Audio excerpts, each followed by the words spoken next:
Voy a contarte lo que sucedió, que el amor de Dios miró desde el cielo y me encontró a mí. Todo lo quiso compartir conmigo y me envió a Jesucristo, me ama y es para mí. Me ama y es para mí.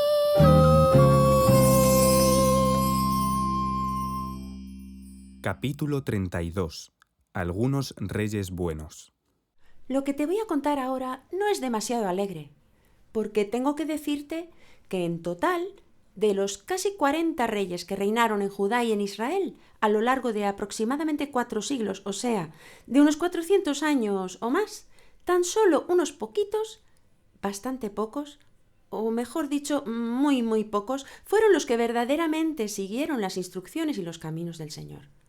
Los demás se dividen entre regulares, malos y muy malos. Y todos reinaron sobre el pueblo de Dios. Y eso me lleva a pensar que no por llamarte cristiano o por ir todos los domingos a la iglesia te conviertes en un hijo de Dios bueno y obediente. Eso lo eliges tú y solamente tú. Algunos de los reyes que hicieron lo bueno no fue precisamente porque lo hubieran aprendido en casa con sus padres. Por ejemplo, ahí tienes al rey Asa. Pues bien, este rey hizo lo bueno de cara al Señor, ya que destruyó todas las imágenes de los dioses paganos y prohibió todas las prácticas de la homosexualidad que Dios prohíbe y que estaban tan extendidas en el pueblo. Y aunque su madre hubiera querido reinar junto con él, sin embargo, Asa no se lo permitió. ¿Y sabes por qué? Porque aunque era su madre y le debía un respeto, sin embargo, ella no estaba respetando al Señor, ya que había hecho una imagen de un dios falso para adorarlo y para conseguir que todos los de su pueblo hicieran lo mismo. Así que Asa, en cuanto pudo, le habló bien clarito, diciéndole que él, su hijo, iba a seguir siempre al Señor. Y así fue, y así lo hizo. Hubo algunos reyes que hicieron lo bueno, pero solo en parte, o solo durante un tiempo. Pero ya te digo que en general casi todos dejaron al Señor. Hasta que Dios, después de advertirles infinidad de veces y de muchas maneras por diferentes profetas en diferentes partes del país, tuvo que permitir que el castigo llegara, ya que no querían ni rendirse de corazón al Señor ni cambiar de actitud para siempre. Así que la invasión llegó, primero a Samaria, capital de Israel, y unos años después a Jerusalén, capital de Judá. Unos tras otros, miles y miles de hebreos fueron llevados lejos de su patria por los reyes de Asiria, de Persia y de Media y de Babilonia, al exilio, a puntos muy lejanos. Incluso algunos fueron llevados hasta Etiopía o hasta la India. Y todo ello porque el pueblo de Israel había olvidado a su Dios y lo había sustituido o combinado con la adoración a otros dioses. ¡Ay! Y así sucede. Siempre que desobedecemos al Señor, las consecuencias llegarán más pronto o más tarde.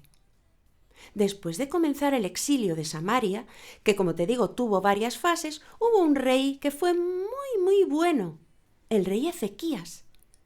Cuando las tropas enemigas llegaron frente a Jerusalén, donde él reinaba, él tomó las cartas que el enemigo le había entregado en mano a sus soldados para él y se fue con ellas al templo, donde las abrió y las puso extendidas como para que Dios las leyera él mismo. Esas cartas proferían insultos muy graves contra el pueblo de Dios y, lo peor, contra Dios mismo. Y el Señor le contestó a través de un profeta de aquella época llamado Isaías, que le dijo que estuviera tranquilo y que Dios mismo haría que el rey enemigo se volviera por el mismo caminito por donde había venido. Y así ocurrió. A ese rey le llegó una noticia falsa de que estaban atacando su país y rápidamente dejó en paz a Ezequías y a su pueblo. Dios liberó así al rey Ezequías. Al morir el rey Ezequías, ya de mayor, reinó en Jerusalén su hijo Manasés, que hizo todo lo contrario a su padre y le hizo mucho daño al pueblo de Dios. Cometió crímenes terribles contra su propio pueblo, de tal manera que muchísimos inocentes murieron. Pero ante todo, quiero contarte la historia de un rey que fue nieto de ese malvado Manasés, el rey Josías. ¿Y qué es lo especial de este rey? No solo que hizo lo correcto ante el Señor, sino que además le tocó hacer de rey de Israel a la edad de 8 años. Era un niño rey. Menuda responsabilidad. Pero te diré una cosa, lo hizo bien, porque se dejó aconsejar por aquellos que obedecían al Señor. Buscó a esa gente y se rodeó de ella para que le ayudaran en la dificilísima tarea de gobernar al pueblo de Dios. Incluso mandó reabrir el precioso templo de Salomón, porque sus malvados antecesores lo habían cerrado a cal y canto para que nadie entrase allí a adorar y a servir al Señor. ¿Y sabes qué encontraron sus ayudantes durante la reforma y durante la restauración del templo? El libro del Deuteronomio, la ley de Dios resumida por Moisés en su discurso de despedida. Un grandísimo tesoro que Josías quiso enseguida que por favor se lo leyesen bien despacio para entenderlo bien. Pero a medida que iba escuchando todo lo que allí estaba escrito, se iba dando cuenta de que habían estado haciendo todo lo contrario a la voluntad de Dios. Entonces Josías se rasgó las vestiduras en señal del disgusto que aquello le causó y se puso manos a la obra. Y como rey que era, mandó limpiar el templo, volver a abrirlo para que todos pudieran ir allí y volvieran a adorar al único Dios verdadero. Y además mandó destruir por completo tanto los templos como los dioses paganos y todo aquello que entendió que no le gustaba a su Dios Jehová. Como ves, solamente tú decides si quieres amar y servir al Señor con todo tu corazón. Y yo te animo a que así lo hagas. ¿Sabes por qué?